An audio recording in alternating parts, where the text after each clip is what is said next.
এটা জন্য কই জন্য আসলাম। আচ্ছা ভাই, আপনি কি করতেছেন? আচ্ছা, আপনার তো মনে হয় এর আগে একবার ভিডিও নিয়েছিলাম, ওই যে পেঁয়াজ আলু একসাথে রোপণ করছিলেন, এই জমি তো সেটা।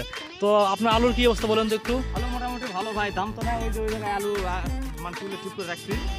আচ্ছা, আপনি ওই সময় মনে হয় 600-700 টাকা মন আশা করছিলেন, কিন্তু হ্যাঁ। বর্তমান সময় আলুটা কত করে ভাই, অর্ধেক বিক্রি ভাই, করছেন? তাও অর্ধেক, তাও আপনি কত করে মন আলু বিক্রি করতেছেন? ভাই এখন মোটামুটি আলুর দাম হচ্ছে হলো 200 থেকে 280। তা তো আপনার তো লস হয়ে গেছে আপনাদের। লস ভাই, প্রচুর লস। দর্শক দেখতে পারতেছেন, এই হলো বর্তমান অবস্থা। আসলে অনেক জমিতে আলু রোপণ করার সময় অনেক খরচ হয়ে গেছে কৃষকের, আর বর্তমান আলু বিক্রি অনেক কম হয়ে গেছে, দামটা কম ছিল, যার জন্য কৃষকের সম্পূর্ণ লস হয়ে গেছে।